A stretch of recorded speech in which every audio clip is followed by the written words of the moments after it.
देखिए, दो तरीके के एविडेंसेस होते हैं, एक होता है आर्कियोलॉजिकल एविडेंसेस, एक होता है non archaeological evidences. Archaeological evidences में जनरली जो खुदाई से आपके एविडेंसेस निकलते हैं। नॉन आर्कियोलॉजिकल एविडेंसेस में होते हैं लिटरेरी एविडेंसेस मेनली।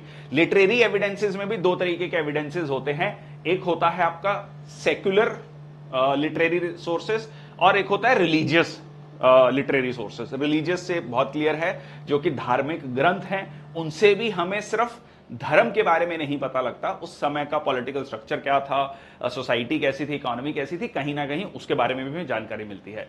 एक हो गया सेक्युलर। सेक्युलर का मतलब नॉट आज के समय में हम जो सेक्युलर की बात कर रहे हैं, सेक्युलर का मतलब जहां पर प्रैक्टिकली रिलीजियस टीचिंग्स नहीं है, बट यस हमें एक सोसाइटी के बारे में पता लग रहा है।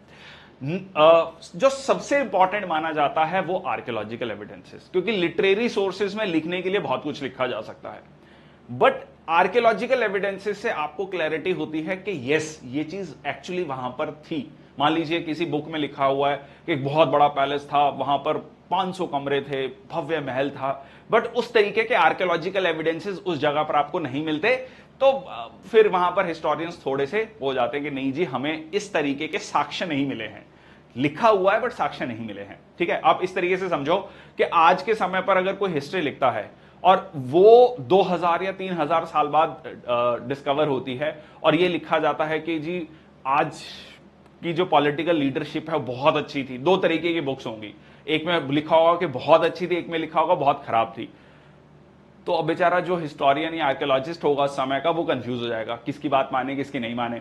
ठीक है, तो यहां पर भी कुछ आपको वैसे ही देखने को मिलता है। तो लिटरेरी सोर्सेज को हमेशा आर्कियोलॉजिकल एविडेंसेस से कॉरोबोरेट किया जाता है। क्लियर हो गया ये इंपॉर्टेंस क्यों है, क्यों ये क्वेश्चन बार बार पूछा जाता है, सील ये वहां से क्या मिला जी, वहां से क्या मिला, क्योंकि हमें इसी से हम